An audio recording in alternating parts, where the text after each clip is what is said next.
I have come to realize that whenever I'm hesitant to watch a movie, it's probably because something is telling me this is not going to be so good.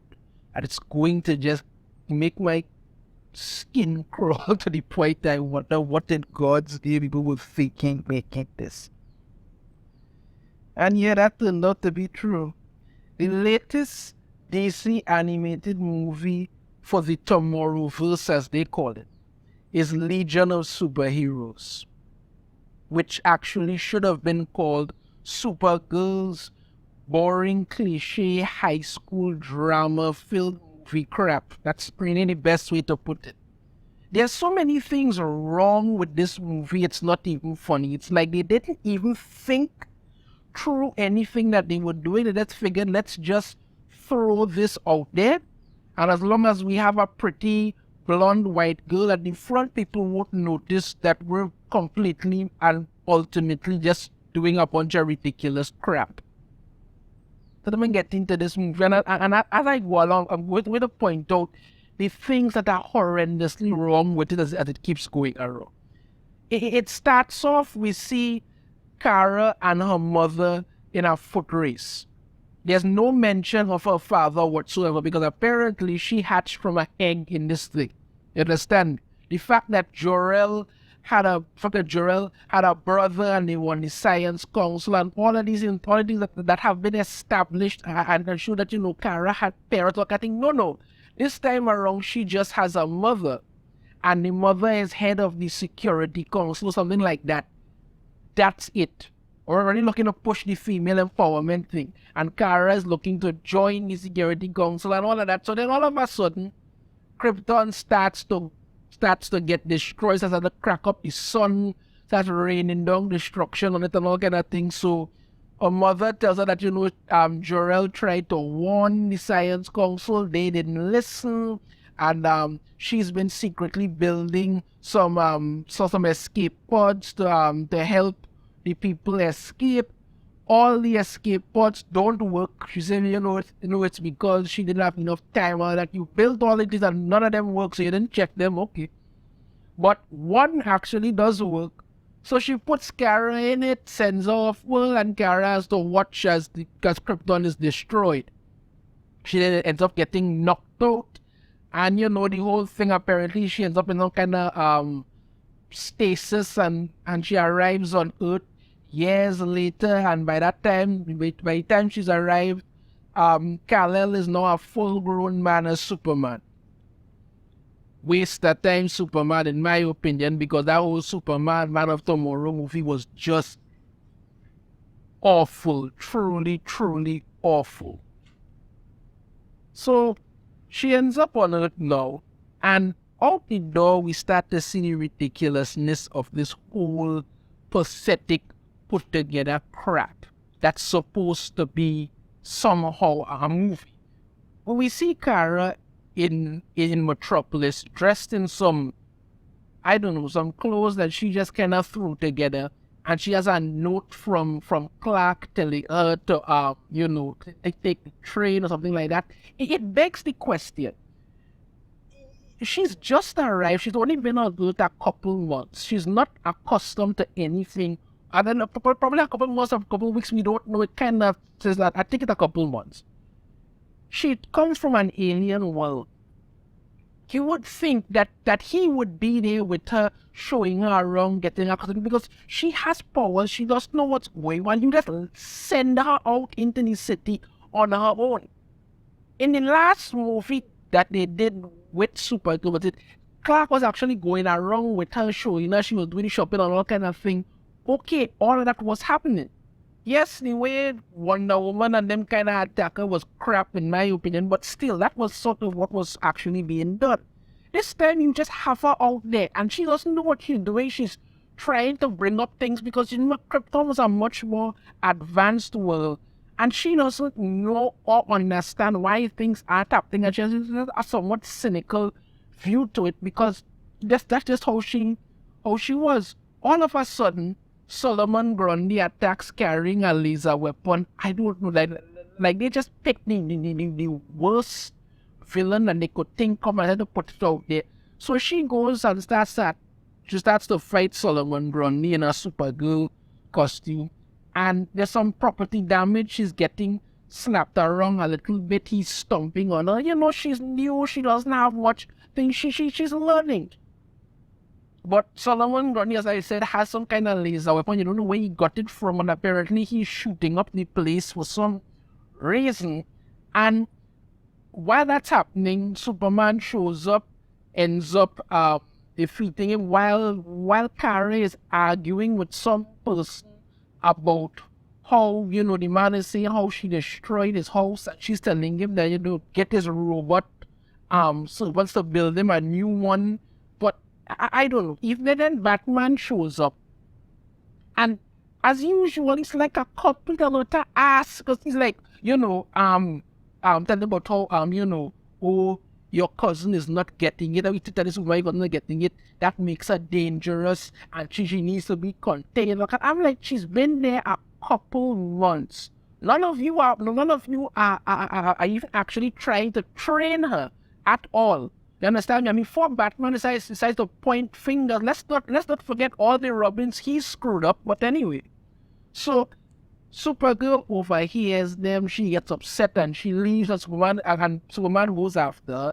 Batman is trying to figure out how Solomon Grundy got his hands on this advanced weaponry, and then the Flash shows up. But during the fight with Solomon Grundy, Kara sees some mysterious-looking people watching her, and then they disappear. So Superman goes to see Kara. She's at the farm in Smallville at the roof there, and he's trying to tell her that, let's give it some time, and for that she's about, no, she can't fit in, she missed Krypton and all of that. Okay. All right, no problem. Then all of a sudden, Superman tells her that, okay, he's going to take her somewhere that she could probably relate to. But then he pulls out this orb. We don't know where he takes it out from, because he has no pockets on this thing at all. Nothing. And he throws it into the air. It opens a portal, and they go through to the 31st century, where he just tells her that, while they were forming the Justice League, he met the Legion of Superheroes. You know what would have made a really good movie? If you had done Superman and the Legion of Superheroes actually teaming up to do something. Because in the Legion of Superheroes TV series that ran from 2006 to 2008, I actually really liked that series. Thought it was actually well done. It had a lot of potential to it. You see, the Legion came back and they recruited Superman when he was still young, and he was with them. And then in the second season, he came back older. It was actually really interesting. This isn't. This is not interesting at all. It end up in the 31st century, and then he's telling her that, okay, he's going to enroll her in the Legion training academy, and then while they're there, they meet Mon-El, and this is where it starts. Mon-El is the popular, cool, handsome guy. So red flag right there for him. Okay, back in the modern day, back in this century, some mysterious people who were watching Kara break into Star Labs to try and steal Brainiac's body or something like that. Batman shows up, easily defeats them, because these people have these laser guns that they're firing. And he easily beats them up. And when he tries to get information out of one of them, the guy says the circle remains unbroken, and then, takes a cyanide pill and kills himself. So okay, that's happening. Superman leaves Kara in the 31st century so she could attend high school. While she's there, she encounters Brainiac 5, who's a clone of the original Brainiac, and tries to fight him. It's ridiculous and pathetic. But before I even get to that, when we go to the 31st century, no, and we meet the so-called some of these legionnaires that staying in the doors and want to get. This is where the crap starts. So it have Mon-El it have bouncing. Actually, let me tell you something. The race swapping in the Legion of Superheroes begins. They have a big hologram. They got some of the main Legionnaires, and one is Lightning Lad, who they have now retconned to be black. In DC Comics, he's black, and here too he's black. It makes no sense. Lightning Lad was always white, but no. You need to let's keep race swapping people, and it doesn't work. Even Triplicate Girl, who was white, is now black. You understand me? Yes, we have Dawn Star, who was Native American. She was not Native American, but you have Triplicate Girl, who was white. She's now black. And some of the other Legionnaires that they meet, who trying to become Legionnaires is Bouncing Boy. Not an established Legionnaire yet. I don't understand why. Triplicate Girl, she's trying to work with Dawn Star, Invisible Boy, Phantom Girl, and listen to this last one, Arm Fall Off Boy. Yeah. Arm fall off, but that's it. His arm falls off, that's it. He could control it, could move it around, but that's pretty much it. His arm falls off. So when Kara sees Brainiac 5, because she decides to attack him, and he's there, but he has a 12th level intellect, and he's a distant descendant clone of the original Brainiac. For a 12th level intellect, he's a complete and utter moron. Honestly, a complete and utter moron. So when they get into this so-called fight, we can't even really call it a fight, because he erects a force field around himself, which she keeps battering and sending him flying and all kind of things, all crashing through buildings and all that thing. And then what happens? They end up before the principals, or should I say things, basically. Some of the ones who are in control, and this thing is some three Legionnaires: Timberwolf, Shadowlass, and Chemical King. So they get the whole, this is a school, you have to be careful, don't do this, blah, blah, blah. So they send them away, and then they start talking about how, they can't understand how Brainiac 5 even got accepted, because apparently his other 3 clones are a bunch of sycophants. One is a serial killer, the next one trying to take over. Apparently all 3 of them are just a bunch of crazy lunatics, and they all judging Brainiac 5 by it. The rest of this thing, we get this long drag out crap for like 15 to 20 minutes of Supergirl and Brainiac not liking each other and trying to one-up each other to see who could do it better. And it's, typical high school drama. Apparently, Brainiac is the misunderstood supposed genius, but the new girl doesn't like him off the bat. But eventually they start to care about all kind of crap that nobody actually gives to flipping flying about. Understand? So Kara decides she's going to try and make up with Brainiac 5. Makes no friggin' sense. And then all of a sudden, she follows him to see what's going on, and then Triplicate Girl, who's nearby, sees some of these same people who were trying to break, who were actually in the past. They know in the future. We don't know. I'm not sure if they could time travel or what else. We don't know yet. And they kill one of the. They kill Triplicate Girl, but they actually kill one of her. Because she could make 3. The weird thing about it is that she doesn't even seem to care about the fact that one of it, because in the whole Legion of Superheroes series, when one of her triplicates, I should say, got erased from history, she was upset about it. It's something that question that they asked in the comments that never got answered. Whether Triplicate Girl is one girl who turns into 3, or 3 girls who turns into 1. But when she lost one of herself, she was upset. This time around, she doesn't even really seem to care. That's the thing about it. So anyway, they arrest Brainiac 5, who was trying to break into the Legion vault. He was trying to break into the Legion vault. And listen to this idiotic figure. They get to find out that Brainiac 5 hacked into their system to allow himself to be enrolled in in the Legion of Superheroes Academy. And his reason for doing so, okay, he overheard his family plotting to steal some device from the Legion of Superheroes vault. And and he decided the best thing to do is to hack in, become a student, break into the vault and steal it first. For a 12th level intellect, you're a real moron. Because his thing is that, oh, nobody was going to believe him. You ever consider just stopping your family? That would have solved everything. You could have just stopped them. That would have been very easy. So he's trying to tell the other Legionnaires that, he found out that his family is working with the Dark Circle and they don't want to hear it. But then Kara's like, oh, I think I heard the Dark Circle somewhere before. Where? We don't know.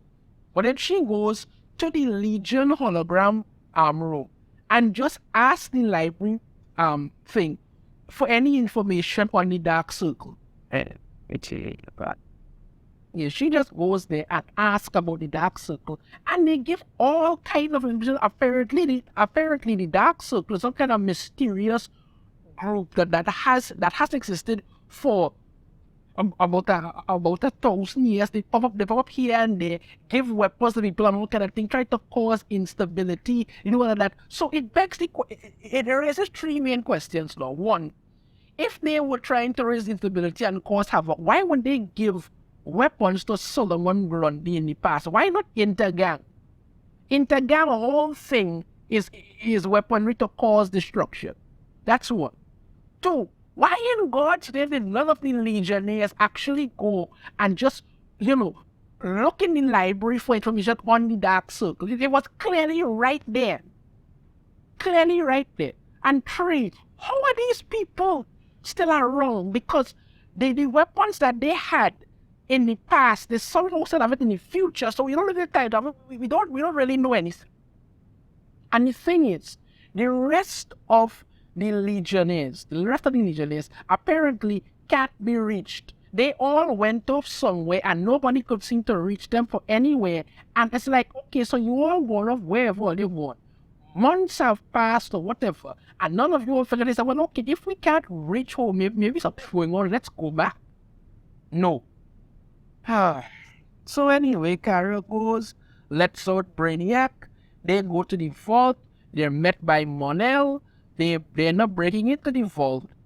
And apparently, understand this part very carefully, the only way that Brainiac 5 could get into the vault is to beat the security system, which is he has to win a game of Tetris. That's it. They actually try to put off like some kind of advances. No, it's not advanced. I think it's Tetris. That's all it is. Just Tetris. He ends up getting it. They go in there, and surprise, surprise, Mon-El turns out to be working with the Dark Circle and pulls out a kryptonite blade from somewhere. Once again, we don't know why people keep taking this thing off. He has no pockets, and stabs Kara with it. Right? So as he stabs Kara with it, right, and the rest of the Legionnaires and thing are getting rounded up by the Dark Circle, right, the leader of the Dark Circle turns out to be none other than Brainiac. And listen to how absolutely brutish this is. Brainiac created the Dark Circle long before he was defeated, and they have skulked around for 1,000 years, trying to do things with him, and it gets even more moronic. What do they do once they have Brainiac? Not say, well, okay, with our advanced technology, why don't we just clone Brainiac, a stronger, superior, more powerful body that he could work with? No, that would be too sensible. The best thing to do is to go and find Brainiac 5 simulates, right? And then literally sew them onto Brainiac. Literally took them and just sewed them onto, so he looked like some kind of grotesque, disgusting freak. And you would think, but okay, maybe he'd kill them and just take their body parts. No, it would be sensible. Leave them with their intellect intact. Just attached to you like some kind of weird, disgusting jigsaw puzzle. So Kara and Brainiac 5 escape, the whole floating thing start all kind of nuts. Well, they meet up with the other legionnaires the other potential legionnaires who haven't got captured, basically the same crew from before, right? And then once they have a plan in mind now, understand me, they go back to take on Brainiac at them, and one of the whole thing is because he want to build some kind of society just like what Krypton had. Everything was orderly and perfect. Okay, just a bunch of crap. So they go back, easily get rid of. He go to find Brainiac 5 and listen to this stupid way that he gets beaten. I talked about this before. Brainiac 5 tells his siblings, or should I say Brainiac, who is going to control this great power, and then all of them, because they still have their intellect intact, decide to fight against the original Brainiac, start struggling, and then eventually they all just rip themselves apart like a bunch of stupid moronic idiots. That's it.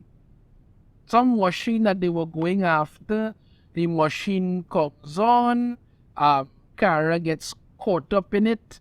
She meets her mom inside of there. Of course, she had the ability to reset reality and could have brought back Krypton, but all of that nonsense didn't happen, whatever. After they end up beating them and the Dark Circle tries to escape, they easily beat the shit out of Mon-El. That was that. The rest of the Legionnaires show up because, Brainiac sent out an SOS and they came back. So which begs the question, why didn't you all come back all the time? That was that.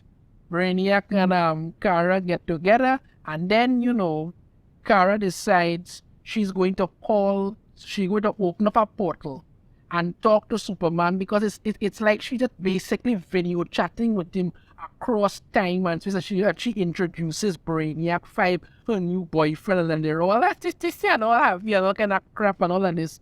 And then Superman tells her that he has to get back to her. Then when he leaves, now Batman is there. And they're looking at some giant, kind of fiery hole thing in the ground. And then the next beam comes down from space. And Superman tries to block Batman. And then they end up disappearing in the beam. It's basically a setup for the War World thing that they're planning to do. But overall, this movie was just terrible. I have never liked the art style that they're using in this Tomorrow, but I think it looks stupid. The story makes no sense. There are several major red flags that don't add up. Certain things don't even make sense when you try to think about them from an objective standpoint. What they could have done was made a Legion of Superhero movies the same style that they had the whole Legion of Superhero movies TV series before, and that's done with Superman. That would have worked. That would have worked. Even what they did the other day with the Justice League versus the Fatal 5, that movie was actually really good. Actually really good. This was just terrible. Nothing but that pathetically thrown together teenage drama crap that have no way whatsoever ever at all seeming sensible or good. The final rating for this Legion of Superheroes nonsense, I would give it a 1.4 out of 5. It's not worth a watch at all. This is just terrible garbage. That's terrible, ridiculous, stupid, pandering crap. That's all. Your thoughts on this in the comments. If you have a different opinion, I'd love to hear it. If you like the video, be sure to hit that thumbs up. Subscribe if you haven't already. Ring notification bell. If I ever put out a video, I shall see you all next time. Take care.